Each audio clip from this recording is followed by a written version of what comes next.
So, hey everyone, my husband actually got a few minutes. Hopefully he'll be in for the rest of the day because we have plans. But finally, we wanted to come back and tell you some stories, some funny stories. But we're here for our 25th wedding anniversary. Yeah, our 25th wedding anniversary was a few weeks ago, so we're silver anniversary. So, we like to do these once a year, either on our anniversary or on Valentine's Day. So, you want to tell them the tanning lotion story? Well, you want me to tell it? Yeah. Going to the beach, one of the things that Charlene used to push for is always bring suntan lotion. And me, you can see the color of my skin. I never had no need for suntan lotion. But she was like, we're going to the beach, you gotta bring the suntan lotion. You gotta bring the whatever sunblock, 1000 with you, And I'm like, man, you don't need that, you don't need that, you don't need that. Just put it on, put it on, put it on. And so she brought it anyway, and I didn't really think of it because I had no need for it. So So I told him to do my back. Right. So we got to the beach. She had her bathing suit on. She said, "Okay, here, take this, and oh, that's oil, though. Okay, put out your hand. Put out your hand. And, okay. And do my back. And put this suntan lotion. Yeah. Oh, okay. So I went over there, put it on her back, and I was like, He really didn't rub it, and he just went, whatever. Like whatever. You did it? Yeah, I did it. And we spent time at the beach. We had a fun time, girl. Probably went a couple home, hours. and she had a sunburn Everywhere. He just kind of slathered it kind of like an S figure, whatever, right? So where that S figure was, I was fine. But everywhere else on my back, I was sunburned so bad. She had sunburn all over it, and you could see my handprint. It wasn't the handprint. It was just a mess, a squiggly mess. It was my handprint. How could she know? She can't see her back. I could see the mirror. She can't see her back. You could see my handprint of where the moisturizer I put it on her back.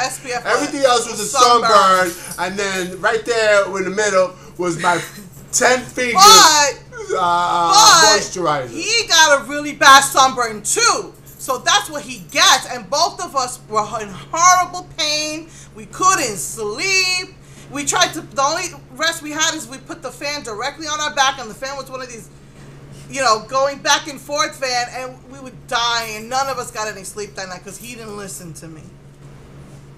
It was so funny seeing all my 10 fingers on her back. Because he's a seabed wedding, so that's why. And ever since then, I've taken the sun lotion seriously. After a sleepless night. That was funny. You can see everything was red except and then the white part, that was my 5 fingers. The next story is the stabbing story. I tell everyone that he stabs me. What happened? This guy don't listen. He was taking self-defense courses, and he used to practice all the time. In my 20s, in my late 20s. Because we were met. Oh, she wants attention. She wants attention. Oh, Steve Garish is killing me. Okay. She wants me. Oh man, she wants to play. Baby is doing a video before they call daddy. Daddy, she wants attention.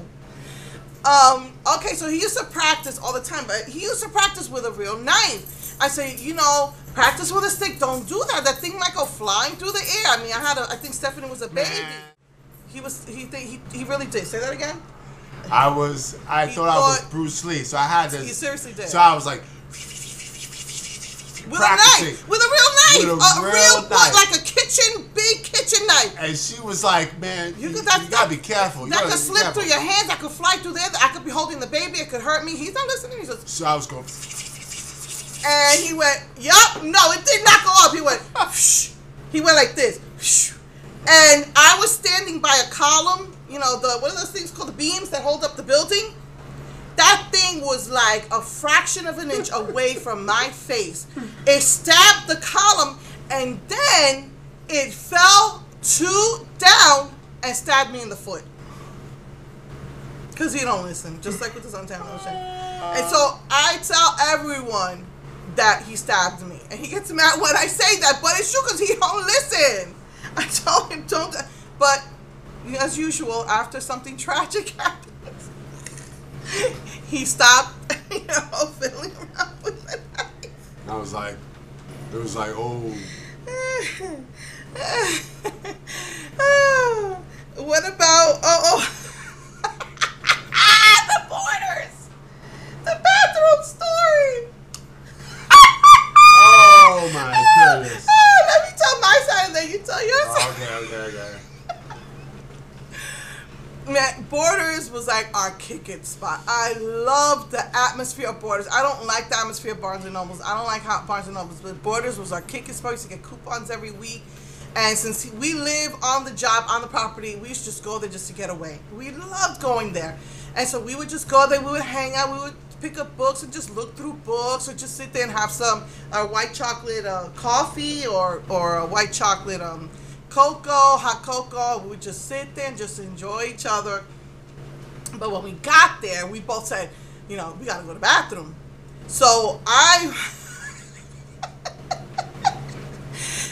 went first, and I don't know why. I wasn't paying attention to the signs. So I go into the bathroom, and I sit down, and I thought I heard some guy come in.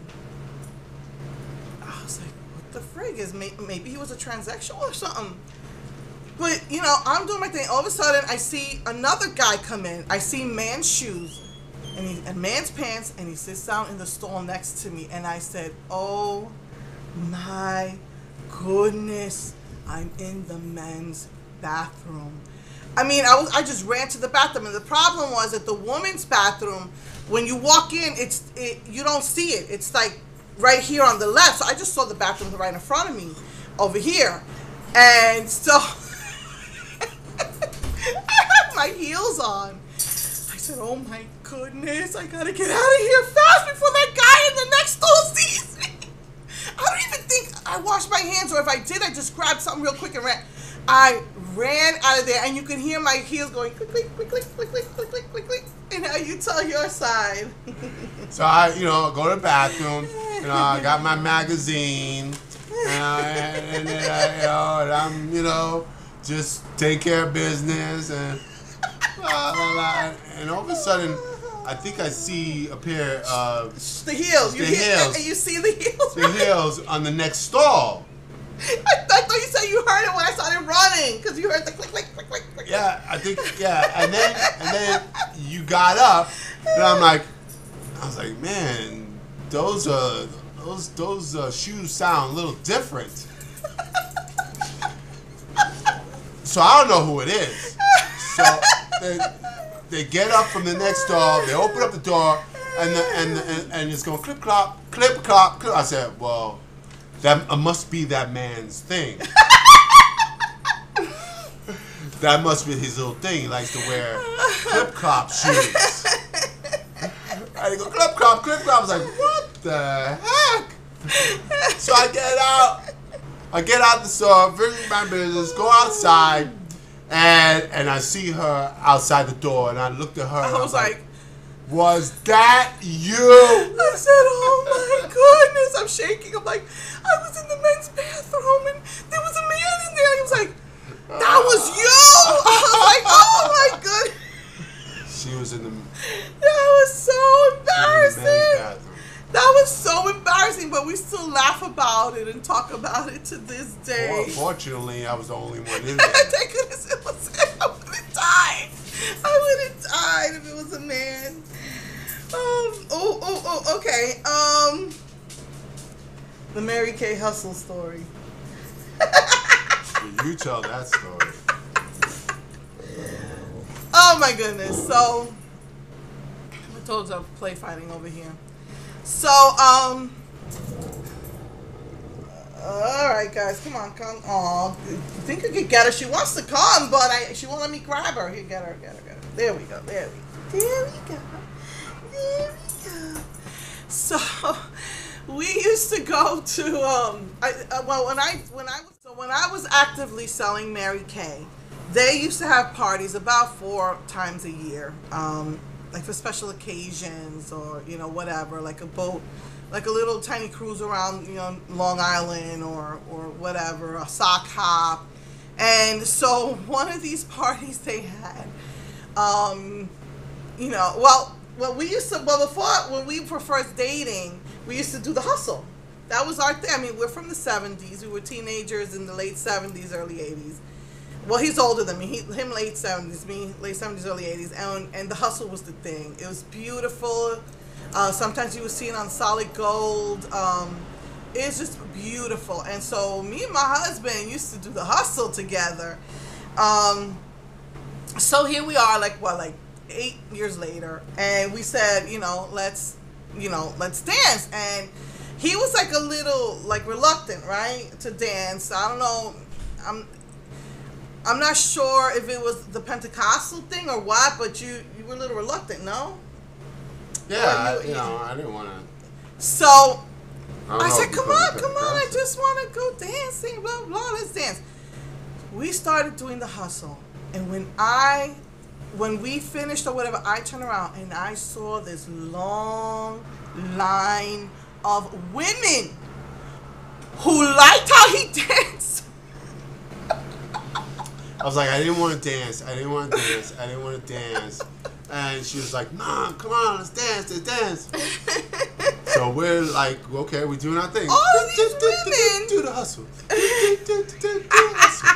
And we were just, just dancing. But the women liked how he danced so much that they formed a line. And the woman was like, can I Can go? we dance? Can I go dance? Oh my goodness. And my husband didn't want to dance, and all these women want to dance. I said, okay. Then she said, okay, you can dance with him. So we danced. Each one was taking turns, and after like the third or fourth woman. And then the other one said, no, my turn. All of them were like. And there was like a line forming. There was a line. To take turns dancing with me. Oh my goodness. And I was like, that's your fault. I know. He was like really uncomfortable. He was like, after like the fourth woman, he was like, that's it. No more. He was like really uncomfortable. It was hilarious how this line was forming. Oh, Sonny, calm down. Just let her have fun. Okay, shh. See what I go through constantly. Sonny, shh. Juju. Come here, baby. Come here. Juju. Give him a break. Come here. Okay, calm down. Juju. Calm down. Shh.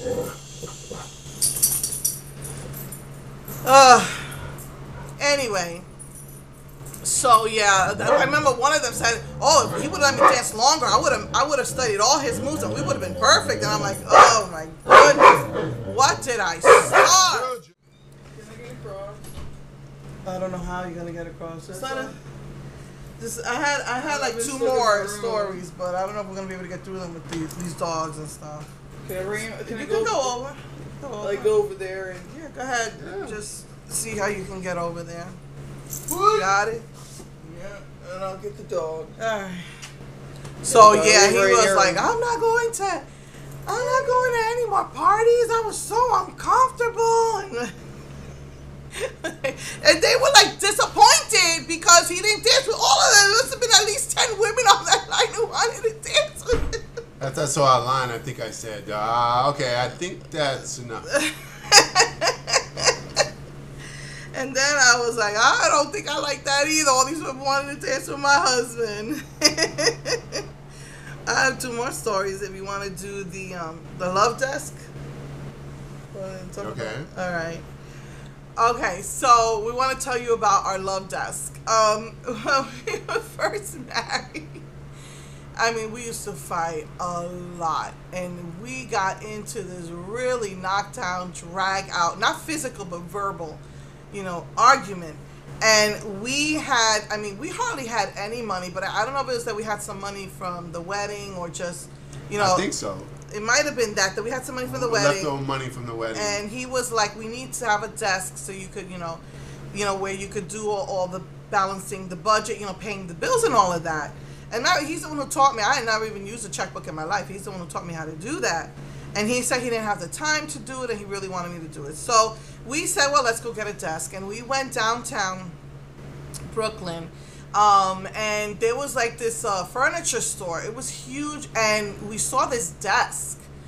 And it was like a little broken, like the screws were loose and the top came off and it had like a scratch on it.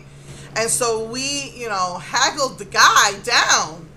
And then he said, okay, fine, but then you're going to have to pay such and such for delivery. And when we first got married, we had like nothing. I mean, we only had $100 a week. So we were like, look, you could call your brother, and, he's got like a truck, like, like a pickup, and, see if he's willing to do it. And after that, we were just so excited that we got this really nice oak desk that we totally forgot what we were fighting about. And we made up, we got the desk. He helped her into the house, and we were just really so happy about that desk. We totally forgot about what the fight is. Now, we've been married now 25 years, and that desk is broken in like I don't know how many places, and we still refuse to get rid of it. 25-year-old old oak desk. Yeah, and I mean, I even contemplated getting rid of it about 10 or 15 years ago, but I wanted to get a nice like silver metallic desk, and they were going for like $1,000. I'm like, the heck with that. I don't have that kind of money. So we still have it to this day. When we moved here, I remember my soon-to-be ex-sister-in-law was like, that's garbage, man, throw that out. But we won't. It's all full of wax, because I use, I like candles, the wax candles, the ones that melt, and my kids knocked it over. It's full of wax, and we can't get the wax off. It's got all of these marks on it, and it's broken in so many places, but we just won't get rid of it. We call it our love desk. It's true. You want to tell them what that pimple fetish is? No. I mean, I don't know how to explain it, but I got when I was young, when I used to sit, go to the bathroom, I used to have little small pimples on my thighs, So as I this is crazy, like reading a magazine when you go to the bathroom, I used to see the little small pimples on my thighs, and I would pop them. So it used to be like a game to me. Oh, you see the pimple pop, nothing big. And so I had this thing. So every time I see a pimple, to pop it. So when we got married, she used to have, a small pimple, and I was like, you need to pop it. She's like, no, I'm not popping it. You need to pop it. No, pop it. You need to pop it. I used to go, you need to pop it. Literally wrestled me to the floor. Wrestled down to the floor. To pop those pimples.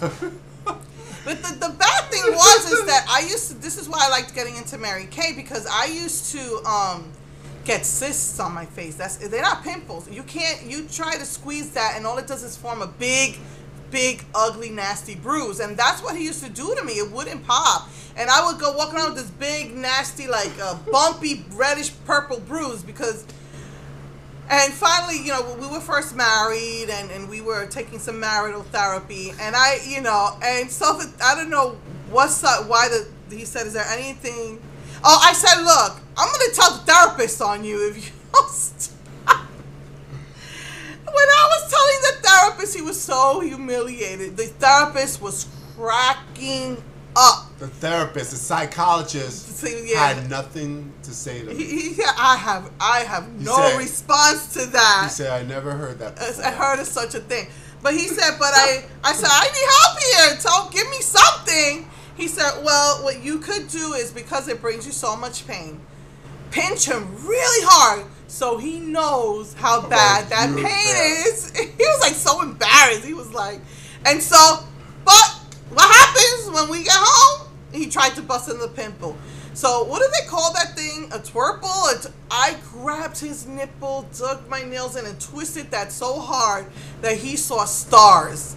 He left so mad. He walked out of the house so mad from the pain, but he never busted another one of my pimples. He said, I was scared straight.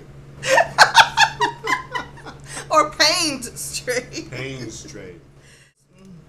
All my pants. Oh, I don't when remember. we first got married? Yeah, I don't know if we ever told this story, but because of his Pentecostal background and I don't know, manly Puerto Rican thing, he did not want me wearing pants, and because Skin tight pants. Come on, they're not just pants. well, I got a big butt, so all the pants I wear are skin tight. He was like, She had, if it was up to me, I'd probably be wearing a smock like when I first got married. When I first got married, like they do with the Muslims women wear. That's what he would want me to wear. That's how he wanted me to walk out the door. He didn't want nobody looking at me. With a potato sack. Yep, if he could have got away with that, he would. So what did you do? You went into the closet. I don't remember. It was like 25 years ago. You don't remember what you did when you went, because you didn't want me to wear pants. You went into the closet, and what did you do? You don't remember? No, I don't. You threw away. He took every single pair of pants I had and threw them in the garbage. But in exchange, we were able to buy like he shorts, said right? no. Well, what you said was that you wouldn't get me more skirts because I mean we wouldn't have a lot of money. I didn't have a lot of clothes. I thought it used to be freezing in New York. And this was in New York, and winter, winter was coming. We went and we got a couple of pleated skirts, big skirts, so you couldn't see my butt. He didn't want me wearing nothing tight, big flary skirt. But come winter, oh my goodness, that was horrible. That was horrible. The wind would blow up my skirt and I would freeze to death. And you remember what I told you? No. That I would stop wearing pants when he starts wearing skirts in the winter. And by some miracle, we didn't get into a fight, and that was that. I started buying pants again, but I guess I bought. And you started buying, and then I was like against tank tops too, right? Yeah, but I get hot. I mean, yeah, I guess when you're young and Latin, and you have that, I think, jealousy streak, and I guess it's all part of insecurity. Maybe, and I know a lot of your decisions have to do with your Pentecostal upbringing too, and like he doesn't want me to shave my mustache, doesn't want me to shave my legs. He wanted me to stop dyeing my hair. He's the one who encouraged me to stop dyeing my hair. But she look nice. I know, right? I didn't cover it today. It's just me and my silver, gray, and white glory here.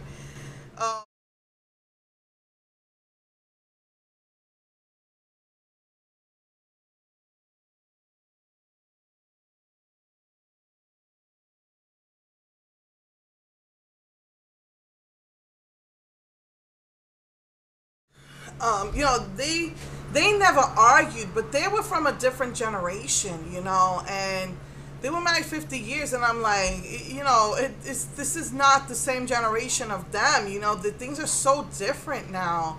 A woman has learned to be equal. A woman has learned to claim her right in the world, and I told him, there's just no way in the world that's going to happen, because a lot of times, we don't see our own fault, and he just saw that I'm arguing with him, and it's like it takes two to tango, and I think that was the turning point. I said, okay, so I'm not going to argue with you anymore. I'm not going to talk to you. I'm not going to fight with you. It's just whatever you want, and I'm just going to stay quiet and not care about my happiness at all. It's just whatever you want, and it was like I said, at first he had this big smile, and then like a couple seconds later, like a light bulb went off, and it's like, I don't want that either. with her.